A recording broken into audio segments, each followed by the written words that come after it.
Yeah, yeah. Does this take you back to the abandoned place vibes? No, not really. For those of you who don't know, I'm here with Chris Hopkins, and he used to explore abandoned places. He'd get like millions of views on his videos exploring abandoned places, and we're recording in a parking lot. We have a pretty big ledge, but if we fell off, we would most likely die. Oh, we would die, yeah. So, in that case, you wouldn't be seeing the podcast. So if you're watching this, that means we have successfully lived through the podcast. Chris, go ahead and introduce yourself. I want to call you a social media expert, but it's a compliment and it's offensive because like I feel like there's so much more to you than just your knowledge about social media, but you've also blown up. Like, this guy's taken multiple companies, made multiple products viral. He's made himself viral in different niches, abandoned creator classes. This guy is a social media expert, but he's also more. Go ahead and introduce yourself. What's up, guys? I don't know what to say. I'm Chris Hopkins. I guess I do social media work, but that's not like my whole identity. It's just something I put a lot of work into, and I'd say I'm an expert in. But yeah, I love social media. I think it's cool. We're gonna suck it all out of him. We're gonna give you guys some valuable advice. And social media is something I really, really love because, I mean, I've been doing YouTube for 5 years. I've been doing this podcast for about 5 months, and I've never really popped off numerically. And again, it's not something I put my worth in, but I'm here. I'm gonna sit down, just take out Chris Hopkins' brain because this guy knows everything. And I like to start off every episode with my why behind the podcast, which is that I want to teach you guys how to measure success differently. So basically, most people measure success by money, possessions, achievements, and or status. And those are wealth metrics. And the goal is to help you guys measure success by soul wealth metrics, which are the quality of your relationships and the quality of your memories. I think when talking about social media, to me, it is important to specify the difference between art and business. So back in the old days, I'm talking Facebook more popular than Instagram. I'm talking Charlie Bit My Finger on YouTube. Mm-hmm. Social media was primarily a place for art. What that means is that when people went to social media, they didn't know yet that it could become a career. So generally, they were either just sharing their life, sharing funny videos, sharing whatever, their life, school, their friends, or they were sharing art, not knowing that anything would come of it. They were doing it for the love of it. And then recently, in the last 5 to 10 years, social media has become such a business opportunity, which means that you can create something knowing that down the line it will get you something. So you create something and you will make money. Now, art and business are not mutually exclusive. But I think it's important to specify the difference because I generally consider myself an artist.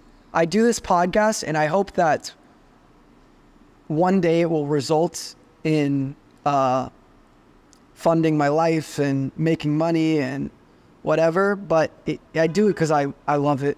And I think you're like a really, really like king in the business of social media. You know how to take anything and create what people want. Yeah.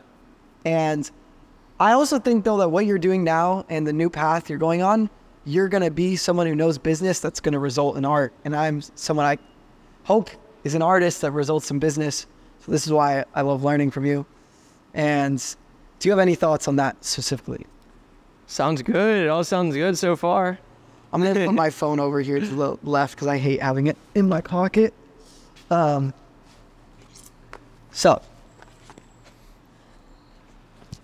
the first question. You once told me creating successfully on social media is making what people want. Yeah. break that down. How do you find out what people want? How do you create what people want? Because that's an easy thing to say and it's a hard thing to do. How do you find what people want? Yeah. The answer is so easy that you wouldn't believe it. Okay. Tell me. Open the social media platform. Mm-hmm. See what has the most likes. See what has the most views. That's what people want the most. You're a man of few words. Which is actually good. I've heard the less words you speak, the more your words mean. I hope so. Well, and that is basic economics. The more of a currency you have, the less it's worth. The less words you have, the more it's worth. Mm-hmm. So you're. That's epic. But I need to get more out of you. Let's say, hypothetically, I have a granola bar brand. Yep. And I come Chris Hawkins. No one on TikTok cares about granola bars. Maybe some health people, but how would I go about me? I have a granola bar. I want to make this. I want to have videos that get lots of views. I want to sell my product. Where do I start? Well, first off, it would be stupid to create a business that no one wants. So people do want granola bars. The question is, are they on TikTok or are they somewhere else? So figure out where your target audience is. First define who your target audience is, then figure out where they are, then figure out what type of content they want to see and integrate your product into the type of content they want to see. Okay, so let's do it. I want to do the whole exercise. We got the granola bar. For the purposes of this video, we're going to assume it's a good granola bar. Yeah. Hypothetically, it's a Cliff bar, an RX bar. It's healthy, tastes good. All right, let's be very specific. Everyone knows what a Cliff bar is. Let's say we have a Cliff bar. Mm-hmm. How do I know what my target audience is? Well, you should just know. In the real world, you should know that before you ever create a product. And so we'll take like the general, because that target audience already exists. So what would that be? But that's a very broad target audience, though, because everyone from kids to adults Cliff bar. eat Cliff. Yeah, they definitely target like nature people though, like hikers. Hikers, athletes. Yeah, I'd say like mainly hikers or so. Not so much athletes. I know it was created by marathon runners. Oh, was it? It was created. Maybe you're right. Bikers. I do think they also target moms in the sense of like buying it for their kids. Yeah, they might. It's like a healthy snack. That's what I think Cliff bars are kind of a healthy snack. Okay. But for the purpose of this experiment, let's say it's moms buying it for their kids. We can get pretty specific. Now, how do I go about creating content for moms who like healthy food for their kids? You have to figure out what type of content moms are watching. So, figure out what they're watching. How? How do you figure out what they're watching? Yeah. You go on social media, or just think about what the role of a mom's life is and what type of problems they might have. And just literally search up the problem on Instagram, Google, YouTube, TikTok, wherever. And just find the problems that get the most amount of views.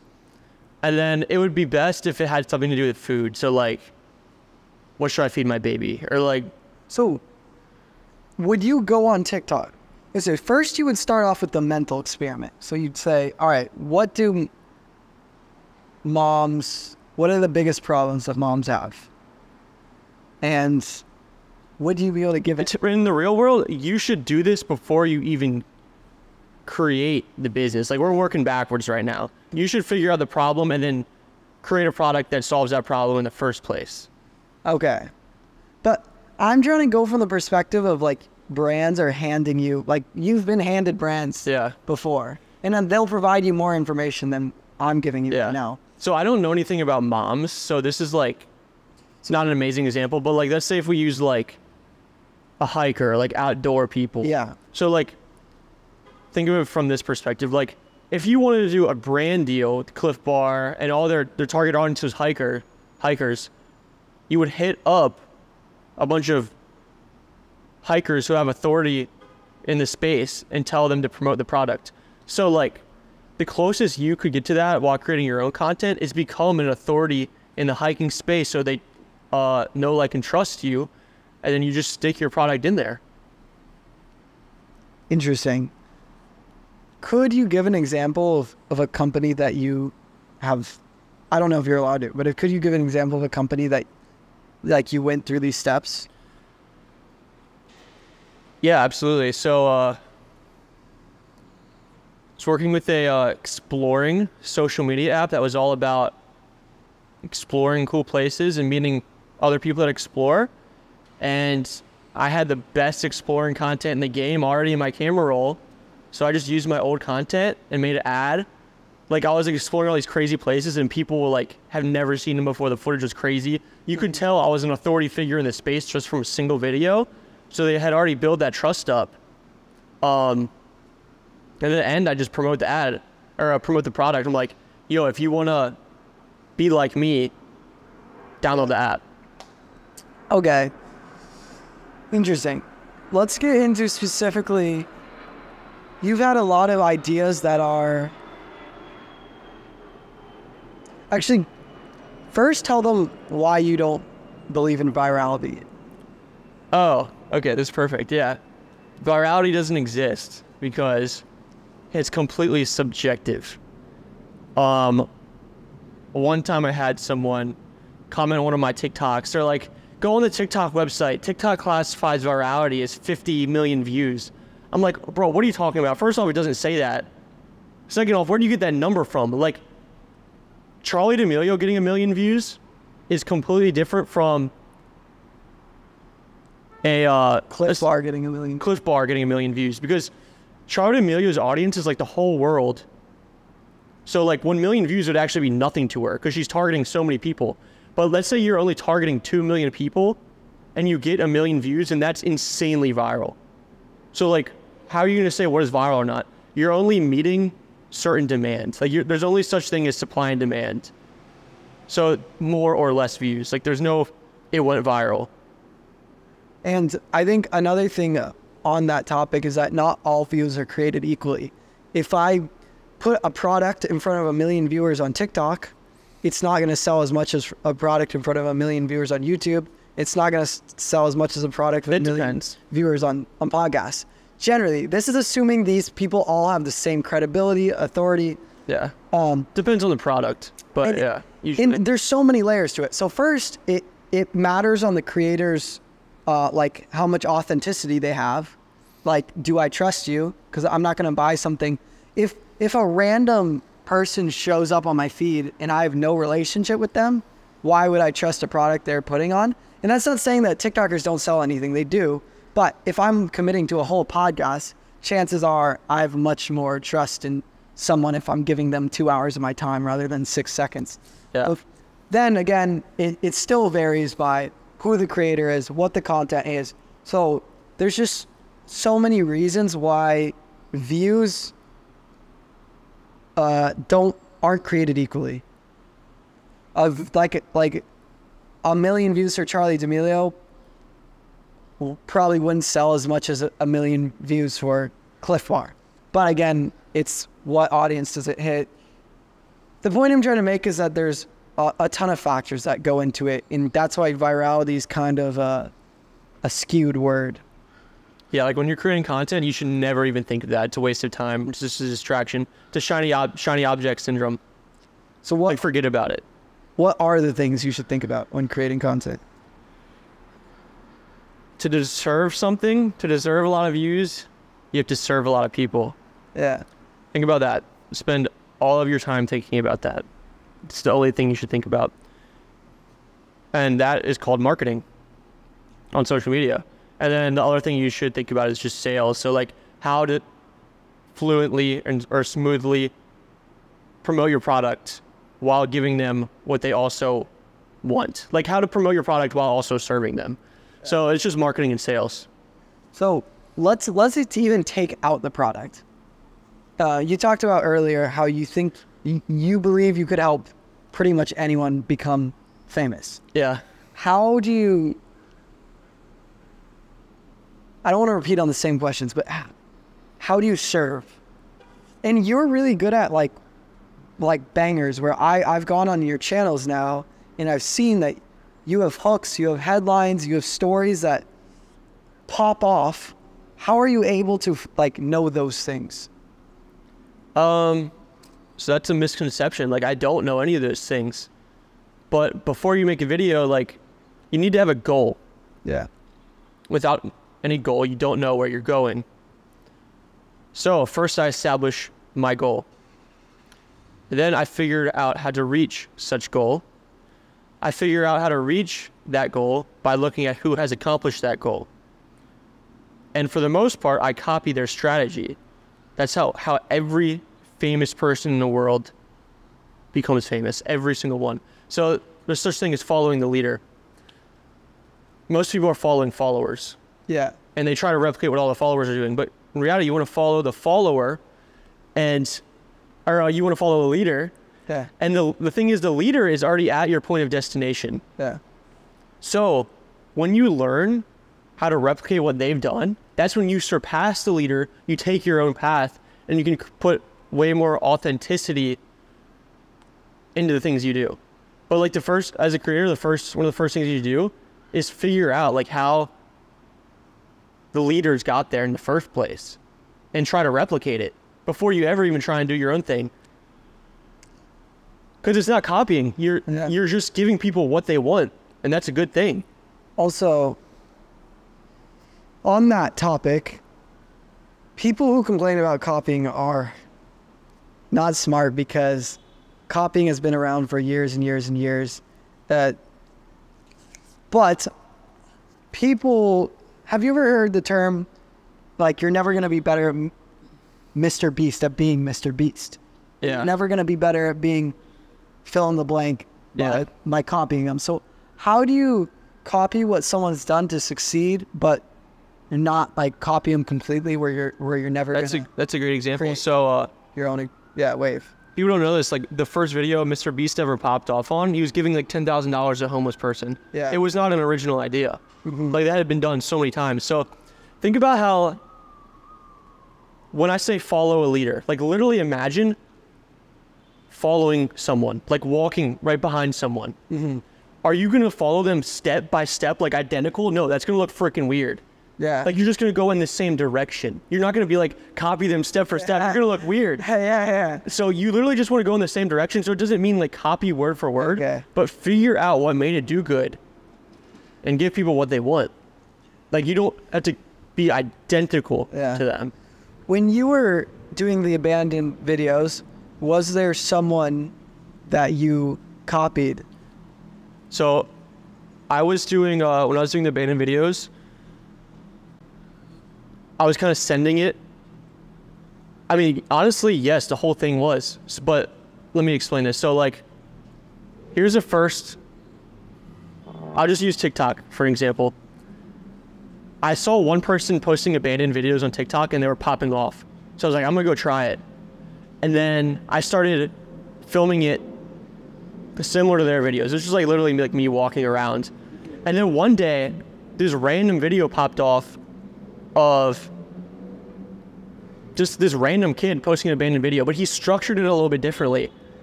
And I noticed his had like insane views, but he wasn't even like an abandoned creator, like abandoned places exploring creator. But I just noticed that his like style did way better. Yeah. And I was like, wait, I'm gonna try that. So I did it, and it just kept working and working. And then I became the person that really started that type of video in my niche. And then a lot of people started copying it. And that style is storytelling. And at first I wasn't storytelling. Can you elaborate on storytelling? Is it still necessary in most content? Because I'm not really well versed in TikTok. I was like always on YouTube. All I do on TikTok is post my podcast clips. But like to me, and I'm sure to a lot of people, they go on TikTok and they see some girl bobbing her head like this and it gets 2 million views and they're like, what the F? I don't understand it. Yeah, I guess so. Like, it's an interesting question. Like, it is so important, yeah, but like, at the end of the day, it just depends on what type of content you're creating. Like, I can't really say like, yeah, like it's not important anymore. Like if you're making ASMR videos, Yeah. storytelling isn't important. It just depends. It depends. How important do you think niche is? Niche? Like, just speak on niche. Because I always hear people say, like, you have to stick to your niche. Once you go viral for one thing on TikTok, you can't do anything else on that account. Do you agree with that? Or what do you think about niche? No, they don't know what they're talking about. They just hear what everyone else says and they say the same thing. You want to create something that has a high demand. Or you want to produce something that has a high demand. And if the people that follow you don't enjoy that content, or wait. Okay. I just confused myself. Yeah. Okay. You want to create content that's in high demand. You want to produce a product that's in high demand. And you will get followers because of that. And they will expect a certain thing. Now let's say you want to branch out to something else. Will your followers be interested in that as well? It depends. Like, you can't go from playing football to flying airplanes if people follow you for the football. But if people follow you for you, then you can do anything. So are you the niche or is what you're doing the niche? That's what matters. So what I'm getting is that probably the most important thing is knowing your audience. Oh yeah. That's the most. So the Art of War book says that by Sun Tzu. You know that book? Heard of it? Yeah, you gotta know your enemy and know who you are. So yeah, that's insanely important. Those are the two of the most important things. Is there a process you go through to like very clearly define your target audience? Because that term target audience it feels like simple. I mean, if I'm making football content, I know my target audience is football players or people who watch football. But when the niche is you, who is your target audience? So most people don't know who they are. All right. You're given a social security number. Yeah. You're given a race. You get like the color of your skin. You're given a name. You're given a flag to pledge allegiance to. You're given all these things. Well, these are just things you have. Yeah. Who are you? Are people following you for what you have or who you are? So who are you? Can I ask you something? Yeah. I don't know if that answered the question very well, but just to make you think a little bit. I think that probed my thoughts, but I don't think it answered my question. And I think the correct answer, and you can jump in, is I don't think at this moment anyone is a fan of me, other than the people who know me. Because if What was the original question? I'm gonna get back there. Yeah. But let's say hypothetically I post, and I know this because I was a vlogger, and I posted vlogs, and I was the niche, and for years I was like, I realized, dude, if there's some random dude in Massachusetts who stumbles upon my vlog, why does that guy give a shit what I'm doing in my life? And so, you can correct me if I'm wrong, you can't be the niche until you add value somewhere else, and like, Yeah, that's usually the case, like 99% of the time. and so so the question was, how do you define your target audience when the goal is yourself being the niche? Okay. So you have to figure out things about you that you do naturally that serve other people. And then make content about those things. So right now I'm like going to be making content about health and wealth very soon. And those are two things I plan on doing until the day I die. Like, it's not like I'm trying to like, that's just me. And because that's just me, I'm going to be able to like show add so much value and show my personality and other things so much in the content that I'm going to be growing real relationships with the people, so they'll watch me do like whatever I want for the most part. Yeah. So people need to connect with you on a deep level, like a deep level that has nothing to do with what they're. So I'm trying to pull this out of you. So what I'm understanding is that, first of all, you can't be a niche at first because hypothetically, someone who doesn't know me doesn't care about my life. So I need to win them in some way. And the way you win them can't be something that's not true to you, because it needs to, like, from my understanding of what you're saying, it needs to, or it doesn't need to, but the more true it is to you, the more you are going to able to create and then your real personality. Yeah. Is what I'm saying making sense? But it's best if it's initially true to you. Because then people are going to get a fake side of you and they won't even be following you for you. They're going to be following you for some character you're putting on. So, for example, let's say I'm like, oh, I know there's a demand for kids content right now. Yeah. And I go and make a bunch of kids content. But I'm probably going to get burnt out more easy because I don't actually care about it. I'm playing a role that I'm not passionate about, so it's going to be harder to inject my real thoughts and my real personality if I'm making kids content, but then I'm talking about how the education system sucks or something. It's very uncorrelated. Whereas like if you're making gym content and eating well and health, and then you also talk about the education system sucking, the two are more correlated. Yeah. But the main part is that when you create content that is about you, like something that you love to do, and like, let's say something you were designed to do, you naturally involve more of you in the content. So you build deeper relationship with the people watching the videos. Yeah. So like, and then they get to know you better and they see how passionate you are about it. Yeah. And it takes time. Like, it doesn't happen fast. It's a process, but they need to literally get to know you. Like, literally just by like, imagine just going and meeting someone. It takes time, but you got to like serve them first. Interesting. Let's talk about Newton's third law. I saw this on one of your videos. You said, so Newton's third law is that everything in nature has an equal and opposite reaction, right? Yeah. How does that, people know that in the sense of like, if I punch this wall, it punches back on me equally. Yeah. How does that apply to business and social media? Your input is in direct correlation with your output. So let's say just social media.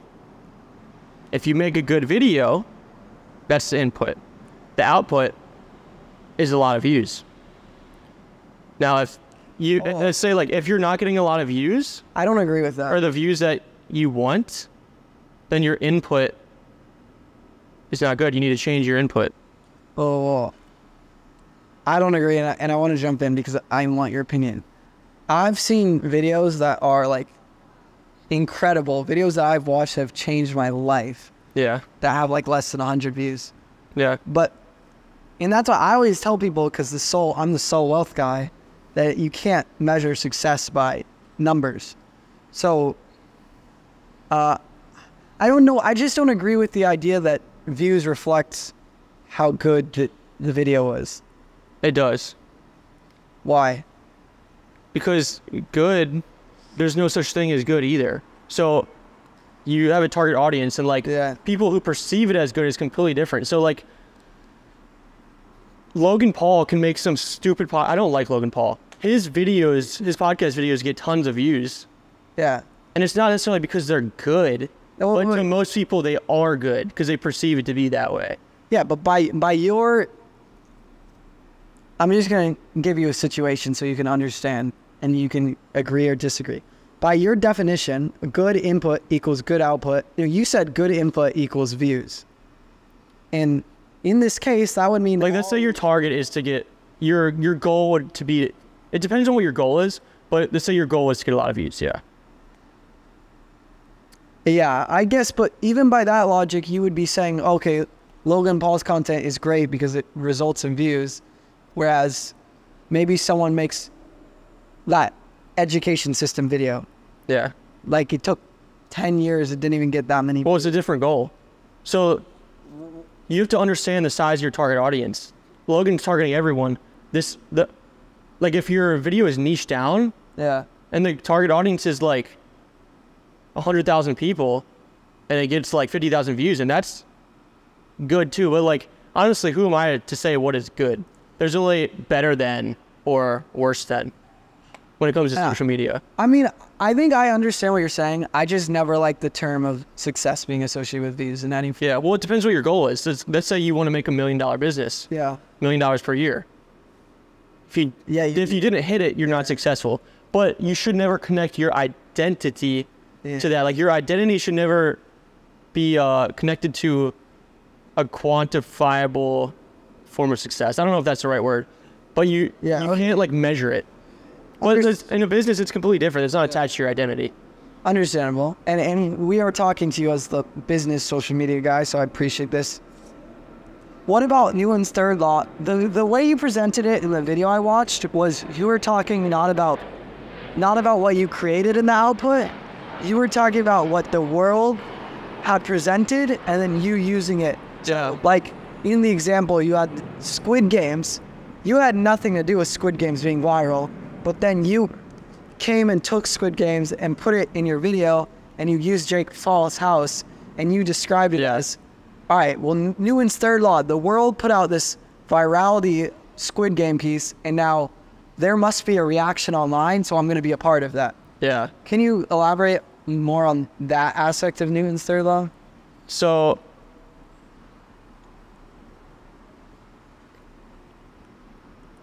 how do I explain this? It's okay. Take your time.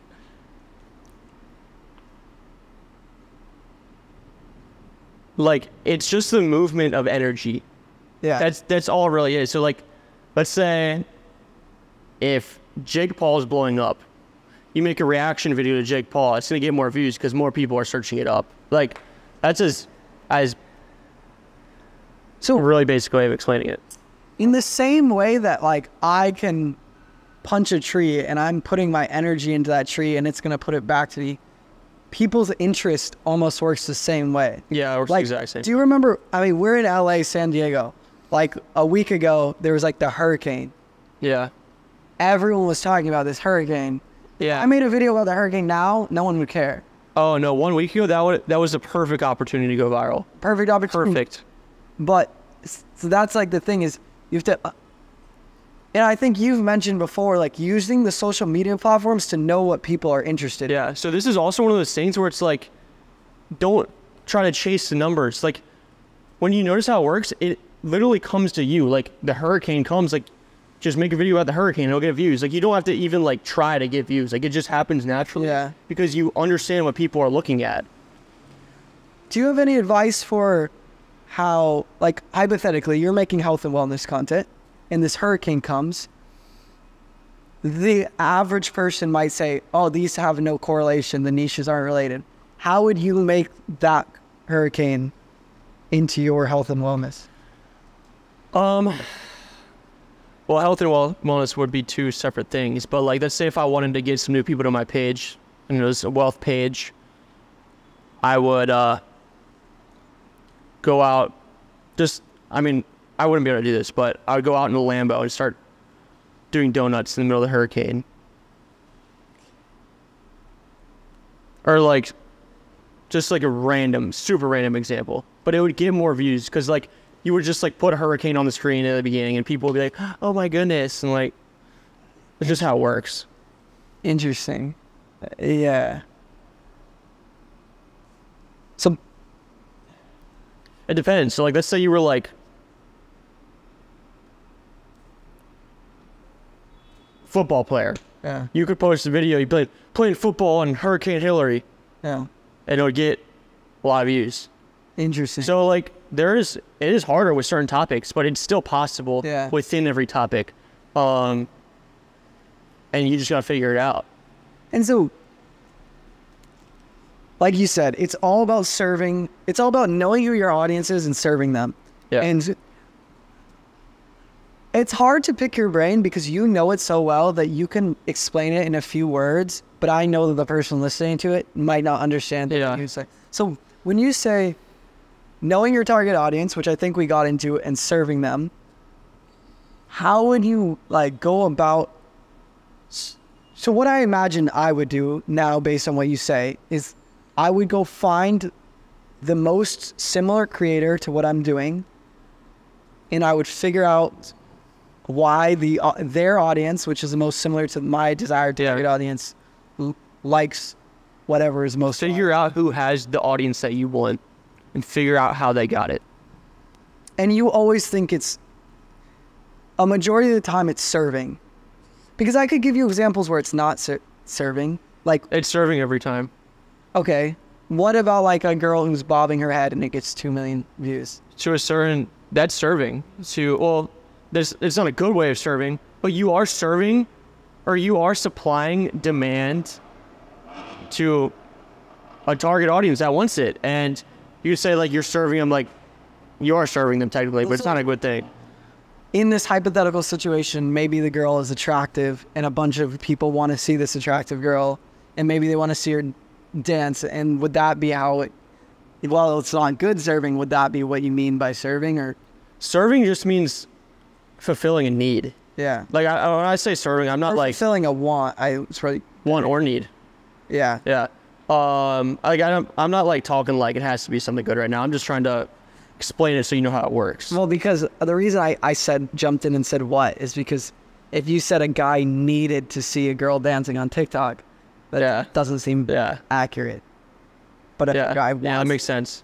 Yeah, it's better to say demand, whatever there's demand for. Interesting. Hypothetically, you're talking to someone who knows nothing. They're like, Chris, give me your 5 best tips for social media. Growth, social media growth.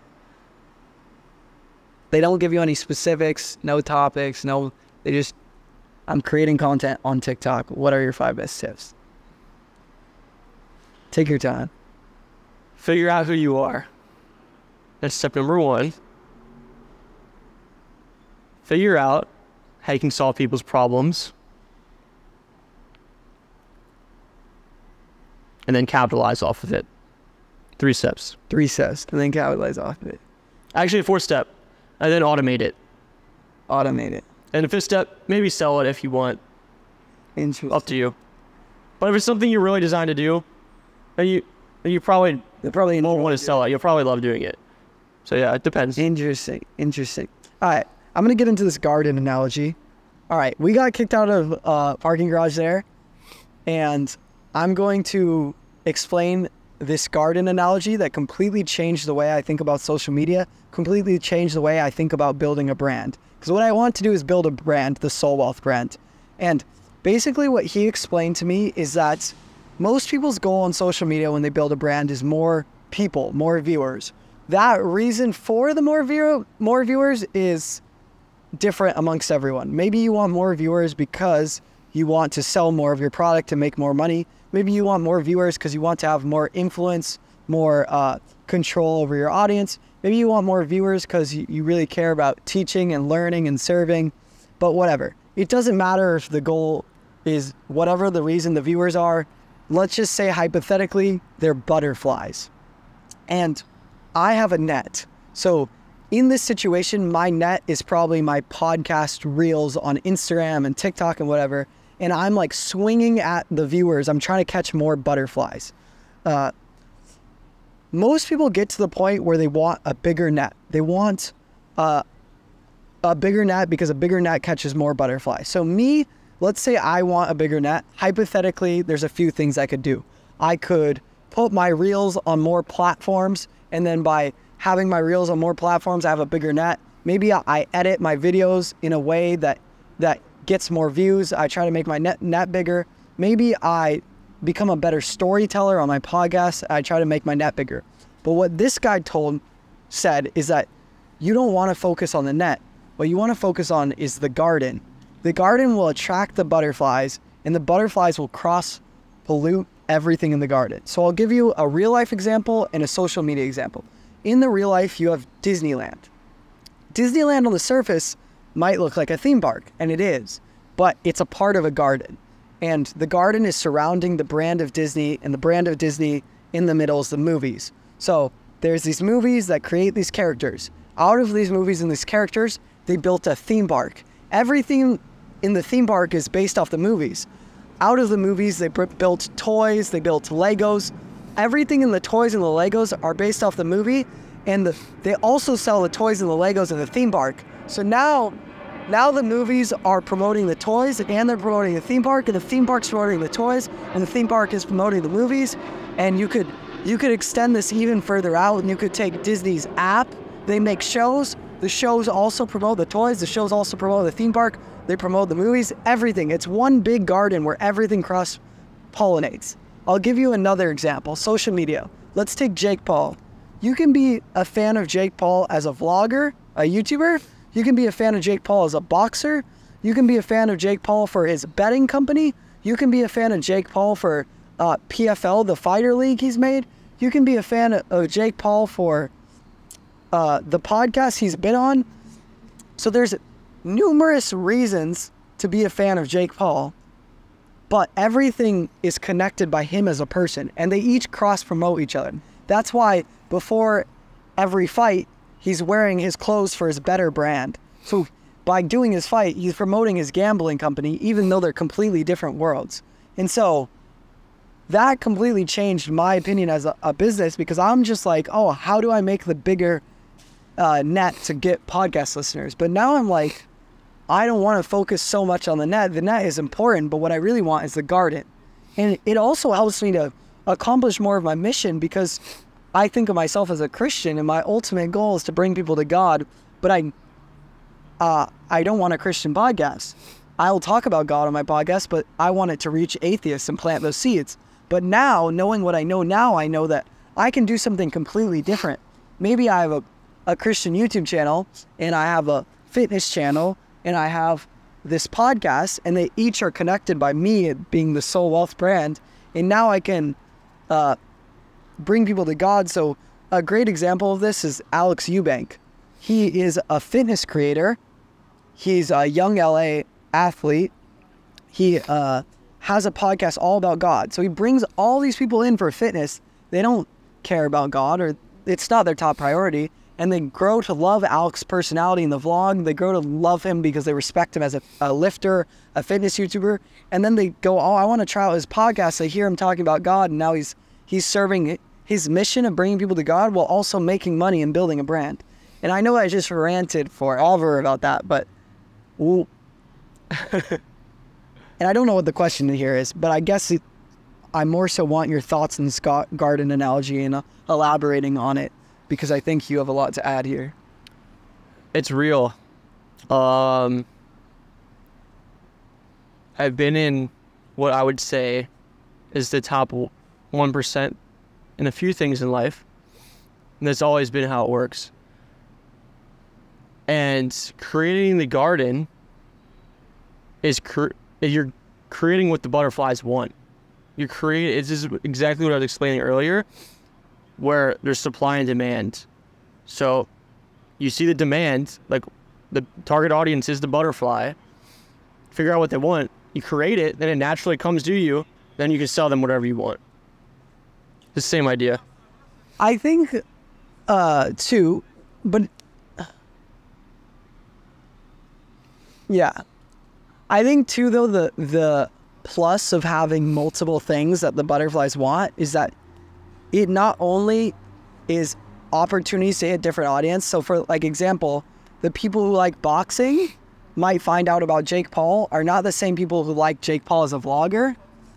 So those reach two completely different worlds, but they still build the Jake Paul brand. But I think the reason that that's such a powerful thing, other than the fact that it reaches different audiences, is that it allows a viewer to connect with you on multiple deeper levels. So if I like Alex because he's a fitness creator, and then I watch his vlogs and I think he's funny and I like his personality, Well, now I respect him as a fitness creator, and I also like him for his personality. And then I go listen to his podcast and I find out he's a Christian. Well, dude, I'm like an Alex Eubank mega fan. Not because I'm some fanboy, because there's so many levels that I connect with him on. I go to the gym all the time. I love fitness. I love building brand. There's so many different areas for me to connect on him. Now I'm a super fan of him. So that's like another plus of building like the multiple sections of the garden. And the one section is that each section should attract the butterflies rather than just trying to catch them. I don't know. Yeah. Here, I'll give you another example. So something I was really, really good at that I actually never even made public. It's not super public, but I was extremely good at finding abandoned places. I would only publish the ones that I knew would get a lot of views, but there was a community for this, and I was extremely good at what I did within that community. And you guys don't care, but people say if you want to find like all these cool abandoned places if you want to find all these cool abandoned places that people travel to, then you need to search Google Maps and like spend all day like trying to, in this circumstance, like chase the abandoned places. You gotta go on Google Maps, search all day, try to find these places. But in reality, I would actually attract them. Like I was the garden. So I figured out where abandoned places were. And the abandoned places came to me. That sounds crazy, but I figured out what my target audience was, and I figured out where they like to go. So let's say I figured out I wanted to find an abandoned mansion. All right, where does an abandoned mansion want to go on the internet? Like somewhere I can find it. Oh, an abandoned mansion likes to go on Zillow underneath foreclosed homes or underneath lots for sale that have a home on the property that's about to be destroyed. So I don't actually have to spend time searching for the abandoned place. I just go on Zillow for 1 second and there's new listings of abandoned properties every day, and just no one even thinks about how to find it. But in reality, other people are listing and it just comes to me. I just literally just go on my computer, refresh the page, and it just pops up. So that's really interesting because... So Zillow was the garden for this example, but like, and then I just went in the garden. Yeah, I don't know if I would agree with that last part, because I don't think the garden is what attracts butterflies, and Zillow is not attracting butterflies. No, Zillow is, because there's so many eyeballs on it that people want to sell their properties on there. Yeah, but not in the case of like what you're talking about. Like, well, the mansion is the butterfly. Yeah, okay, so you're getting like multi-layered with this, which is deep. I also think though too that you could even further expand this analogy, because I bet like you're saying all these places come to you. Yeah. Because I think that is more of an analogy for what we were talking about earlier, which was serving the audience, or in this situation, your target audience is the mansion. And you're thinking, if I were an abandoned mansion, where would I be on the internet? Yeah. And so I would, in my opinion, this is even more about like understanding the target audience than it is the garden, but I see what you're saying. Yeah. The other thing I was going to say is, I bet once you have a couple like abandoned places videos pop off, you probably have a bunch of kids in your DMs being like, dude, check out this place, check out this place. So then the places are literally coming to you. Because that's a good example, but that actually rarely happens. Really? Very rarely. Like, I found everything myself. Interesting. But I'm sure in other niches that would happen a lot more. I see it. Are you familiar with the old Dylan Dennis, Logan Paul stuff right now? Yeah. So Dylan Dennis is getting like 5 million views of a tweet, like 10 million views of tweet, and he's just basically making fun of Logan Paul's wife. And he knows that everyone in his fan base wants to keep seeing him making fun of Logan Paul's wife. And basically what he does is he found a few, and I don't think like it's a really class thing to make someone fun of someone's wife, but I do think that he is capitalizing on what we're talking about in the sense that he posted a photo of Logan Paul's wife. Everyone thought it was hilarious. It got 10 million views. And then he goes in the replies sees that someone made an edit of Logan Paul's life, and he literally just takes it and posts it. And he just looks at the most liked reply, just takes it and posts it. And everyone's like, oh, this is so funny. And then his audience makes his next tweet, and he takes it and posts it. And it's like, and everyone keeps going, well, when's he going to run out of content? When's he going to run out of content? It's like, well, as long as he just keeps looking at the replies. So, like, also, like, when I made TikTok videos, Yeah. like, I would read the comments and figure out why people commented. And then I would make sure they commented that on the next video, too. And I would just stack it up and make sure they have so much stuff to engage with and comment with on every single video. So, like, literally, like, I would purposely show certain spray paint on the walls so that they would leave a comment about it. Interesting. And then, if the more you know your audience, the more you can feed them what they want. Because if your audience is always wondering about the spray paint, then you can keep showing about the spray paint, and maybe then they comment about something else, and they're aware. You keep like feeding them what they want. I'm not as good at explaining it as you, but I think that's interesting. Yeah, you do. And it just gets easier and easier. Let's get into a heavy topic switch. Wait 1 second. Bro, there's a whole thorn in my sock. This thing is stabbing me in the leg. Thorn in the sock. Okay. Oh my goodness. All right, let's get it. Let's go. Let's go to the forbidden places. Why is the education system a scam? You can choose to get as deep with it as you want, and as I don't even know, like, honestly, like, I have to be so careful what I say because I don't know what the word scam actually means. Okay, let's not call it a scam. Actually, and I don't even agree that it is a scam because some people profit off of it, some people lose off of it. A scam means that you're blatantly stealing from people, and I think that happens, but I don't think it's 100% that. So let's just talk about why can the education system be a bad option? Yeah, so I think a good way to express it is that the school is a matrix, and most people don't know what the word matrix means, but I believe from when I last searched it up, it means like a world within a world. And that means that you perceive reality in different ways. So most people don't perceive school the right way. Like, they don't see school for what it really is. They don't know what school is actually built for. And it's built to breed workers and soldiers. And most people don't know that because they perceive it to be something else. So what was your question again? So I'm going to kind of jump in and help explain this as well. So I don't want to say school's completely good or completely bad, but you have to understand, school is made by the government. And the government's goal is to have workers because workers create a strong nation. But everyone can't be the CEO. Everyone can't be the entrepreneur who makes a bunch of money. Everyone can't be, what do you call them? You call them followers versus rulers? Oh, yeah, there's the working class and the ruling class. The working class and the ruling class. Great nations have strong working classes. So the school system, which was created by the government, knows this.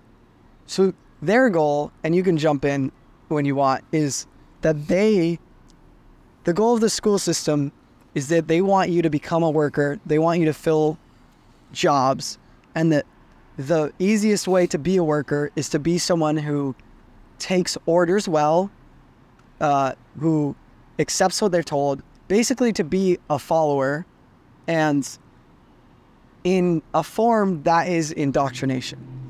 Now, indoctrination has a really bad connotation with it, but technically everything you consume is indoctrination. If I really like someone who makes workout videos, I want to be indoctrinated by them because they're going to teach me how to be a better version of myself working out.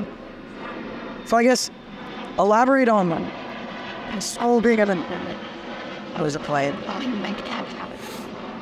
elaborate on how school is indoctrination for being a worker and not a leader, ruler. Yeah. So the first thing you want to understand is that school is free. Whenever something is free, you're the product. Well, wait, not all school is free though. Yeah, I'm talking about public education. It's a Private, but college isn't free, private's different. and college is public. So, yeah, you can't rule college the same way. Okay, It's so different. start at high school. So, as far as like public education, yeah. Whenever it's free, like you are the product. So, like, I'm trying to give a good example. Like, what are some free things? Like, whenever they like give you like free samples at Costco, Yeah. it's basically like a sales technique to get you to actually buy the food, or like, Because you are the product. Because if I associate Costco with being a place that always gives me free food, well, then I want to go there more. And then by me going there more, I end up buying more of their stuff. So I am technically the product. yeah, Is that a good way to explain it?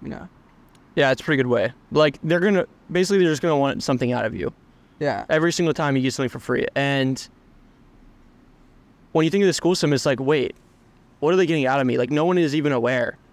And then you realize that they're like taking your whole life out of you, and like no one's aware of it. It's wild. Like, they're ripping all freedom from you. See, that sounds dark. So elaborate. People don't know what freedom is. Why? Why are you? Because I'm sure someone's sitting there listening, being like, "How am I not free?"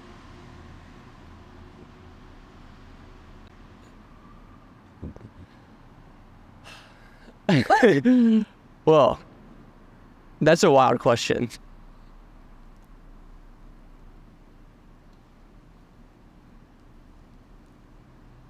I don't know how to explain that. I don't know how to explain it in words, but Yeah.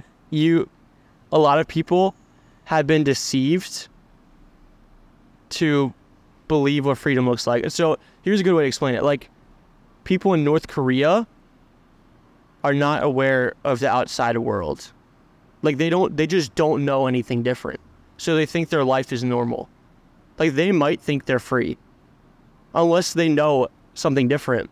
Yeah. Or like, for example, like back in the day, like slave masters didn't teach their slaves how to read, so that they didn't understand like the amount of slavery that they were in. Like, they didn't want them knowing the outside world of what freedom really looked like.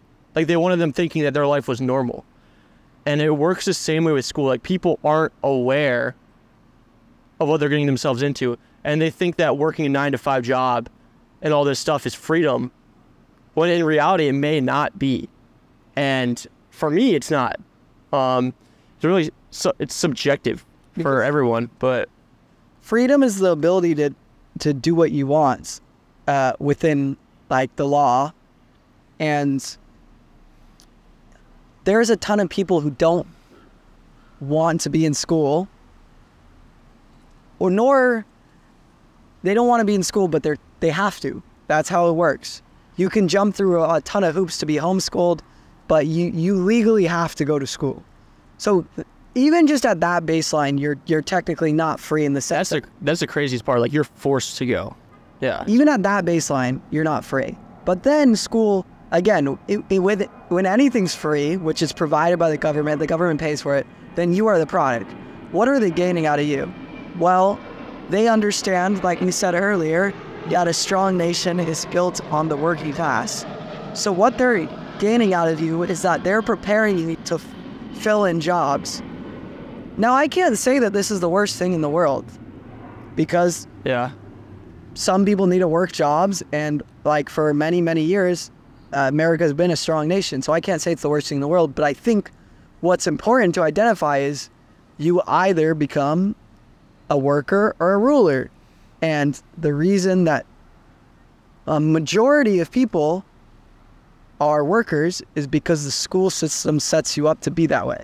Now, if you're completely aware of this, does it feel like free? It doesn't feel like freedom, because I'm watching all my friends who they're not, I know what their dreams are, I know what their aspirations are, and they really don't give it the time it deserves because they don't think it's a possibility. And if the school has convinced you that what you want to do isn't a possibility, then congratulations, you're not free. Yeah. So like, since the second you go to school, they say like, "What's your dream job?" Bro, you don't have to have a job. Like, you straight up don't have to have a job. Like, it's not like you're alive. Like, you're a human being. Like, you're on the freaking earth. You can do whatever you want. Do you think they had jobs back then? Like, I guess that's a hard word, but I think you should think in this context of what you're saying, you should think of a job as being as work that you don't want to do in means to live. Because I don't really, this is my job, and right now I don't make any money from it, but I have full belief that this will be how I make money, and I know that I'll carve out a path. And if this is what I do, I'm already loving doing it, not making money. So when I do make money, I'm going to love it doing it even more. And so, but because I have this free thinking mentality, and I did drop out of school, and that did like help me to think freely, I believe in this. Whereas like school conditions you to, it's like a funnel. And you get a little bit of variety. You can be like, oh, I want to be business, I want to be this. But again, most people don't even do what their degrees. Yeah. Well, the right word is program. School programs you. So I was like, okay, what is a program? It is, in today's society, it's usually like a course or like videos that you watch that will teach you something. And that's what school is, except you're just there in person. But it's the same exact thing as a video. It's them with a chalkboard, whatever, teaching you. They're programming your mind. So you have to determine, who's programming my mind? Do I want them to program my mind? Do I want to be who they are, where they are? Most people don't think about that at all. But also, with that said, if you're aware of all this and you still decide to work a 9-to-5 job, then that's perfectly fine. The important part is to be aware of it. See, yeah, I think that's something I want to clarify, is that I don't want to demonize the school system in the sense that, dude, I know tons of people who work 9-to-5 jobs who are happy. My dad works a great 9-to-5 job. He funds a lot of my amazing life. As a kid, I got to live a great life because of that. But if I were to take a kid and say, hey, watch 8 hours a day, watch videos on being a chef, you're going to be a chef one day. I can even give you a real world example. Who's had an immigrant friend where their immigrant parents basically say they have to be a lawyer or a doctor? Oh, yeah. And then one day they get to it and they're telling all their friends, like, I don't want to be a lawyer or doctor, but this is my parents sacrificed everything. They gave up their life. They moved here. They got me into this school. Like, I have to be a doctor. Well, like, people are starting to identify that's wrong and it's an unenjoyable life, like being forced into something they don't want. Now, school gives you a little bit of freedom in your choice, but it's basically saying, if I were to sit down a kid and make them watch 8 hours of videos of being a chef, and from the day they were 5 until they were 21, and that kid became a chef and he had no option, and someone made a documentary about me, they would be like, you're evil, bro. You took away that kid's free will. And school is essentially doing the same thing. It's not as bad because you have a little bit of room to wiggle, but it's just training you to fall in line. And, and again, I don't want to get too like conspiracy about it, but it's like, well, what is, people always talk about, it's like the classic joke, what you learned in class, especially in high school, like literally tell me one thing you learned in high school. And I'm not talking about, you learn a lot in high school socially, when you make friends and you learn from your friends and you learn from watching the people around you, but like things they actually teach you, Pythagorean theorem, like other than using it in college, do you use it ever in the real world? Do you learn about rocks? Do you use it ever in the real world? That was kind of something you opened my eyes to. Yeah. I don't know a single rich person that's rich because of school. I'm not even going to explain it. Yeah, but you said to me, public education makes a living, self-education makes a fortune. Yeah. And again, I don't even like to say these things because it makes it sound like we're glorifying money. Yeah. It sounds like you still be, it's just like to give an image. Because, but that's the other thing is that almost in a way, the school system teaches you to glorify money because it's like, if you get better grades, you will get a better degree. Oh, And absolutely. if you get a better degree, you will make more money. That's the most important part. The school system idolizes money more than anything. And they think the entrepreneurs are idolizing money, but the people they have their eyes on the money so much that they're afraid to take a risk and lose the money. Yeah. So they're like, I have to go to school. I have to make sure I do this because they're so obsessed with the money. Like they need it. Every step, because even when you're in high school, dude, what do good grades lead you? They lead you to getting into a better school. What did better school lead you to? Into getting a better degree. What does a better degree hypothetically mean? Hypothetically, it means that you get a job that pays more, even though that's generally not how it works anymore. And again, I think you can make way more as an entrepreneur, but that's not the point, because I'm telling you right now, I make nothing off this podcast and I'm happier than tons of people I know. So who's really winning? That's why, like, freedom, I don't know. There's just so many layers to this, but hopefully something valuable was learned. You got any more on that topic? I wouldn't know where to start. I mean, I could talk about it all day, but Yeah, I don't know. What's next? I like to end every podcast by asking my guests, what do you want people to say about you when you die? I already kind of know your answer. Yeah, you already know my answer. I need you to say it again. Right now? All right, yeah. I'd say, like, I want most people to hate me when I'm dead. Whoa, that's not what you said last time. Well, Why I don't want- want that, but that's what's going to end up happening because I want to be hated by the same people that hated Jesus. Okay. Actually, you know what? Let's not end the podcast here. Let's get into a little faith talk. All right. Let's do it. Is there anything that comes to mind before I probe a question? Nope. Yeah. I mean, we spent a lot of this episode talking about social media, talking about the education system, talking about these goals, but in reality, I believe, and I think you believe, that it's okay whatever happens in this life because we are not living for this life. I want to have the best possible experience here, and I'm sure you do too, but the real win is in the next life. And I think when you tell me I want to be hated by the same people that hated Jesus, what you're saying is that my reputation on this earth is not necessarily the most important thing. Oh, yeah, my reputation on this earth isn't important at all. If I wanted to be liked by the world, then I would have to live worldly and I'd hate my life. But I'm not trying to be liked by the world. I think, though, you could say your reputation is important because your reputation could be that you are a follower of Jesus, and that reputation might get you loved by Jesus followers and hated by it. Yeah, I want to be a good representation of Jesus, that's all. What does that look like? What does that look like? Having a relationship with God and loving your neighbor as yourself. Those are the two most important things. But those are the two main things. I have a question that certainly needs to be answered by you. Yeah.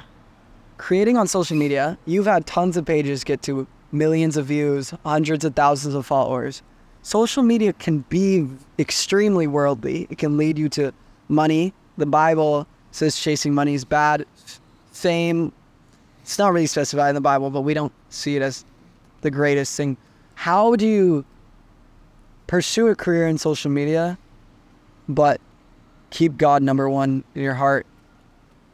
Because I know you've been on both sides of this. Well, before you start and go all in with whatever you do, just keep asking yourself why you do what you do. You can figure out until your plan for your life aligns with God's plan for your God's plan for your life. Then you're good. And even back on the education topic, that's another thing is if the school system, God has a different plan for everyone. Yeah, they don't give you room to even think about that. Yeah, it's hard to, And God will work with you. I'm not saying God ignores people in the school system, but if God's plan is completely unique for every individual, but every individual is in the same system, well, then it's harder to embrace God's plan. Again, God works in all situations, so I'm not saying that people in the school system are screwed or anything, but I think that is when you're a free thinker, you have more ability to take in God's word. Yep. And so, though, when you were creating worldly content, how did you figure out it was wrong and bring it back to God? Well, the content wasn't necessarily worldly, but I just kept asking myself why I was doing it. And I figured out that I wasn't doing it for the right reasons. The content was actually perfectly fine. But I just kept asking myself, why am I doing what I'm doing? Like, over and over again. I went like really deep, like why? And it came to a point where I didn't even know what the answer was. So I needed there to be an answer. So everything pivoted from there. And so what is your answer now? If I said, yo, Chris, you're about to unveil 3 new channels. You're about to take over the internet. You're about to do wealth and fitness and other stuff. Why? What is the why now? So that I can spend my time on earth in relationship with God and serving others. Awesome. In the best way I can. Like, it's not about me. Like, it's literally not about me. I honestly don't even like, I never liked fitness content. And then my mind is completely shifted. Like, the Bible says you'll be transformed through the renewal of your mind, and that's exactly what happens. Romans 12:2. Yeah. Do not conform to the pattern of this world, but be transformed by the renewing of your mind. Then you will be able to test what God's will is, his good, pleasing, and perfect will. Do not conform. What does school do? You conform to the patterns of this world. You literally do the exact same thing as everyone else. Like, how much more obvious does it need to get? But see, now I kind of, you told me that like a lot of your life you've been misunderstood. Yeah. And me too. So there's not like a new feeling, but I'm just kind of picturing someone listening to this, and I'm like, I know there's someone who's gonna be like, what the hell is going on? Yeah. God. Oh yeah, bro. I hope someone understands. Anyways, re-answer that question, how you want to be remembered when you die. Keep going. I kind of cut you off. Oh yeah. I don't want to be remembered. I want to be remembered in the same way Jesus was, or as close as possible, because that's what people don't even know what the word Christian means. Yeah. Do you know what it means? A follower of Christ? Pretty much, but like the Christians didn't make it up. It was actually an insult. Like, look at those Christians. Like, I believe the Romans used that word. They're like, look at those Christians. Like, they were making fun of them. Because they're like, oh, they're the imitator of Christ. Look at them, they're Christian. Like, ha ha ha. So, I don't remember what I was saying. You said, but do you know what Christian means? Yeah, well, what was the original question? The other question was, what do you want people to say about you when you die? Oh, yeah. I don't care. A lot of people are going to hate me. So I want to be remembered as close to Jesus as possible. Hey, but a lot of people will hate you, but a lot of people will love you for that too. So yeah, I don't want them to love me though. So this isn't even like something I think about. I just want them to love Jesus. Yeah, but like, I'm just like a messenger. I'm just like transporting the message. Yeah. I think it's okay to be loved though, because especially by other followers of Christ, it's what we're commanded to do. See, I love you, bro. I'm not gonna... That's fine, but like that's not like that's not your goal. The goal isn't for me to be loved at all. Yeah. So like, I don't know. I don't really know that. That's a byproduct. Yeah, it's just a byproduct. So I'm like, I don't know. All right. Yeah. All right, let's end there. Okay. All right, cool. All right. Cool, buddy. Come give me a hug. All right. And bring it in, young man. And Chase. Babe.